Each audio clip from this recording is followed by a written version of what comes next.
Viewers welcome back in our programme.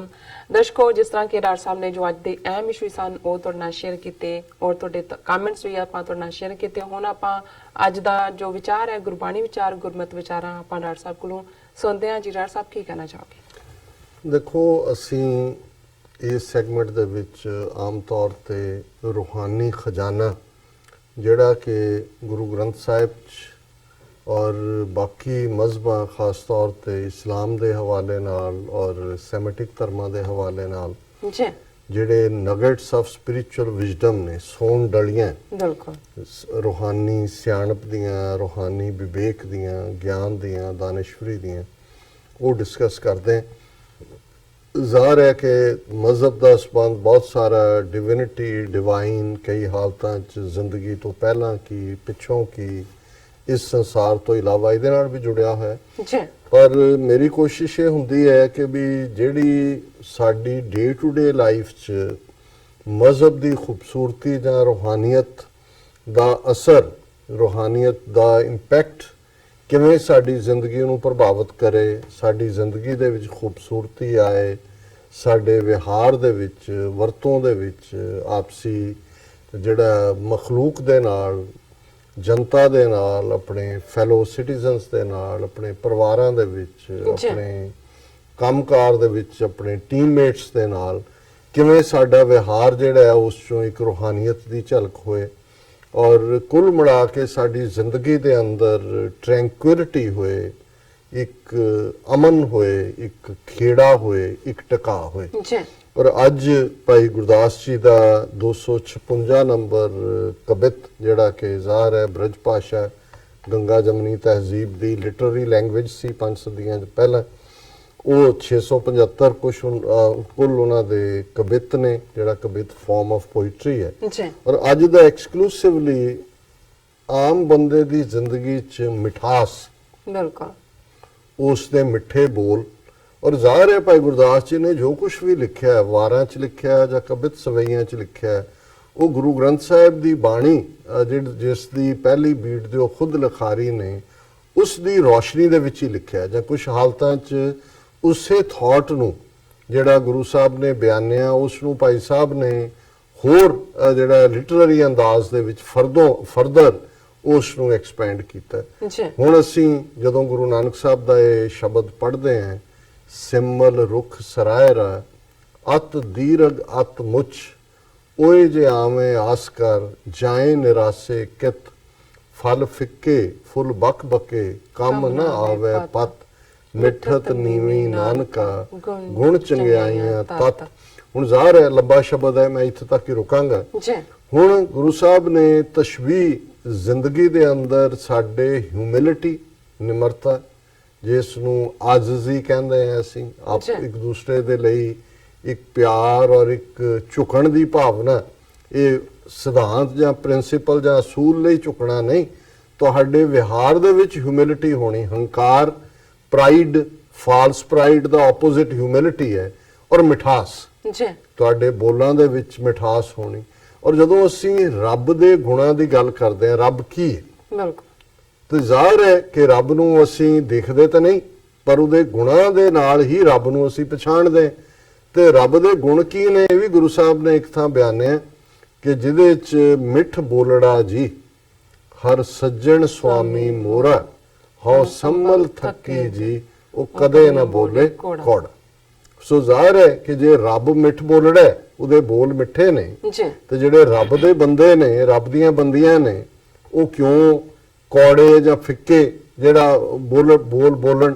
और इसे नूं गुरु साहब ने एक थां होर फरमाया कि नानक फिक्का बोलिए तन मन फिक्का होए। हुण फिक्का कौड़े नूं ही या फिक्का दा मतलब भी नैगेटिव है, मिठे दा ऑपोजिट है फिक्का। हुण जे असीं फिक्के बोल बोलने ने गुरु साहब ने फरमाया तन भी ते मन भी, क्योंकि तुहाडी जबान तुहाडी बोली जो तुसीं बोलदे हो पहलां तां अंदरों आंदी है तुहाडे मन नूं भी रिफ्लैक्ट करदी है।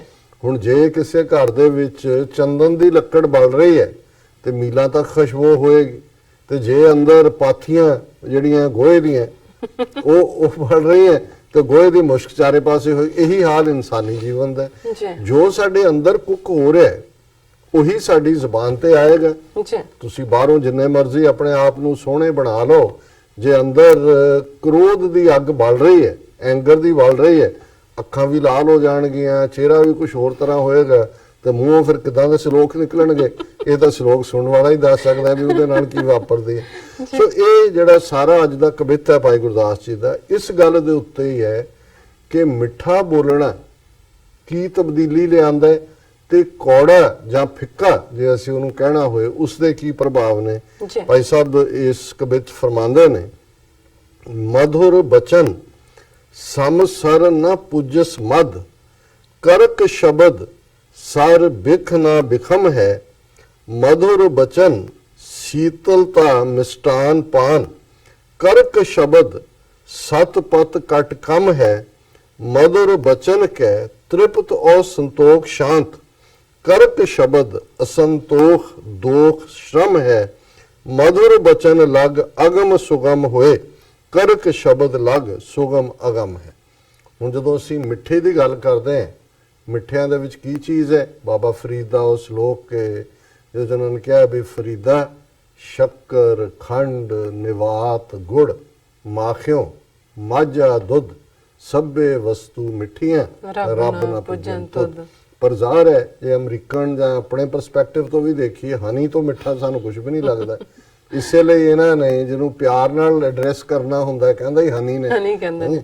ਸੋ ਹੁਣ ਭਾਈ ਸਾਹਿਬ ਨੇ ਫਰਮਾਇਆ ਕਿ ਮਧੁਰ ਬਚਨ ਸਮ ਸਰ ਨ ਪੂਜਸ ਮਦ, ਕਿ ਵੀ ਜਿਹੜੇ ਮਿੱਠੇ ਬੋਲਾਂ ਦੀ ਮਿਠਾਸ ਹੈ, ਹਨੀ ਉਹਦੇ ਨੇੜੇ ਤੇੜੇ ਵੀ ਨਹੀਂ ਪਹੁੰਚਦਾ। ਜੀ ਕਿ ਜਿਹੜੇ ਮਿੱਠੇ ਬੋਲ ਨੇ ਆਪਣੇ ਤੁਹਾਡੀ ਜ਼ਬਾਨ ਤੋਂ ਨਿਕਲਦੇ ਹੋ ਜਦੋਂ ਕਿਸੇ ਦੇ ਕੰਨਾਂ 'ਚ ਬਹਿੰਦੇ ਨੇ, ਤੇ ਉਹ ਇਵੇਂ ਉਹਦੇ 'ਚ ਮਿਠਾਸ ਘੋਲਦੇ ਨੇ ਜਿੰਨਾ ਹਨੀ ਵੀ ਨਹੀਂ ਘੋਲ ਸਕਦਾ। ਜੀ ਕਿ ਵੀ ਇਹ ਜਿਹੜੀ ਹਨੀ ਦੀ ਸਵੀਟਨੈਸ ਹੈ ਉਹ ਵੀ ਉਸ ਸਵੀਟਨੈਸ ਨੂੰ ਮੈਚ ਨਹੀਂ ਕਰ ਸਕਦੀ ਜਿਹੜੀ ਸਪੋਕਨ ਵਰਡਸ ਦੀ ਹੈ। ਔਰ ਹੁਣ ਇਹਦਾ ਉਲਟ ਕੀ ਹੈ? ਕਰਕ ਸ਼ਬਦ ਸਰ ਬਿਖ ਨਾ ਬਿਖਮ ਹੈ, ਬਿਖ ਕਹਿੰਦੇ ਨੇ ਜ਼ਹਿਰ ਨੂੰ। ਜੀ ਤੇ ਕੌੜੇ ਲਫ਼ਜ਼ ਜਿਹੜੇ ਨੇ ਉਹ ਇੰਨੇ ਵੀ ਕੌੜੇ ਨਹੀਂ ਹੋ, ਜਿਹੜੇ ਨੇ ਉਹ ਜ਼ਹਿਰ ਨਾਲੋਂ ਵੀ ਬਦਤਰ ਹੋਣਗੇ। ਜ਼ਹਿਰ ਵੀ ਇੰਨਾ ਕੌੜਾ ਨਹੀਂ ਹੈ ਕਿਉਂਕਿ ਜ਼ਹਿਰ ਵੀ ਮਾਰਦਾ ਹੈ। ਜੀ ਔਰ ਜਿਹੜੇ ਕੌੜੇ ਬੋਲ ਨੇ, ਔਰ ਮੈਂ ਬਹੁਤ ਪਹਿਲਾਂ ਬਚਪਨ ਦੀ ਇੱਕ ਪੜ੍ਹੀ ਗੱਲ ਜਿਹੜੀ ਮੇਰੇ ਮਨ 'ਚ ਉਕਰੀ ਹੋਈ ਹੈ ਕਿ ਤਲਵਾਰ ਦਾ ਜ਼ਖਮ ਤਾਂ ਮਿਟ ਸਕਦਾ ਹੈ ਪਰ ਜ਼ਬਾਨ ਦਾ ਨਹੀਂ, ਕਿਉਂਕਿ ਤਲਵਾਰ ਸਰੀਰ ਤੇ ਵਾਰ ਕਰਦੀ ਹੈ ਪਰ ਜ਼ਬਾਨ ਆਤਮਾ ਤੇ। ਜਿਹੜੇ ਲਫ਼ਜ਼ ਤੁਹਾਡੇ ਅੰਦਰ ਉਤਰੇ ਹੁੰਦੇ ਨੇ ਉਹ ਤੁਸੀਂ ਕਦੇ ਭੁਲਾ ਨਹੀਂ ਸਕਦੇ। ਮੈਂ ਜਦੋਂ ਵਿਆਹ ਕੇ ਆਈ ਸੀ, ਸੱਸ ਨੇ ਅੰਦਰ ਵੜਦਿਆਂ ਮੈਨੂੰ ਮੇਰੀ ਮਾਂ ਨੂੰ ਕੀ ਕਿਹਾ ਸੀ, ਕਿਵੇਂ ਮੈਨੂੰ ਨਕਮੀਆਂ ਦੀ ਧੀ ਕਿਹਾ। ਹੁਣ ਉਹ ਕਦੇ ਨਹੀਂ ਪਈ ਨਾ, ਭਾਵੇਂ ਮੁੜ ਕੇ ਸੱਸ ਵਿਚਾਰੀ ਉਲਟੀ ਹੋ ਕੇ ਵੀ ਉਹਨੇ ਧਿਆਨ ਰੱਖਿਆ ਹੋਵੇ।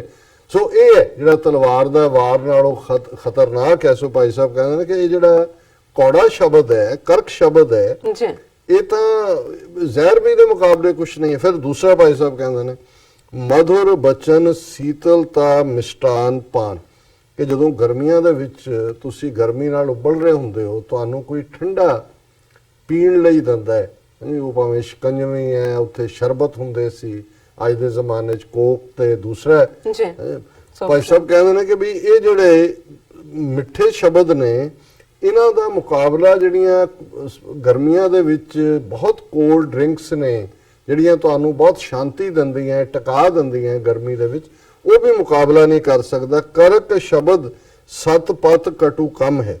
ਔਰ ਇਸ ਦੇ ਨਾਲ ਉਹਨਾਂ ਨੇ ਕਿਹਾ ਕਿ ਵੀ ਇਹ ਜਿਹੜੀ ਹੈ, ਜਿਹੜੀ ਕਟੂ ਹੁੰਦਾ ਕੌੜਾ, ਜੀ ਤੇ ਜਿਹੜੇ ਕੌੜੇ ਸ਼ਬਦ ਨੇ ਇੱਕ ਪਾਸੇ ਮਿੱਠੇ ਸ਼ਰਬਤ ਦਾ ਅਸਰ ਹੈ ਤੇ ਦੂਜੇ ਪਾਸੇ ਇੰਨਾ ਕੌੜਾ ਕੋਈ ਕੌੜੀ ਚੀਜ਼ ਵੀ ਨਹੀਂ ਹੋ ਸਕਦੀ ਜਿੰਨੇ ਕਿ ਕੌੜੇ ਲਫ਼ਜ਼ ਤੁਹਾਨੂੰ ਬੇਚੈਨ ਕਰਦੇ ਨੇ।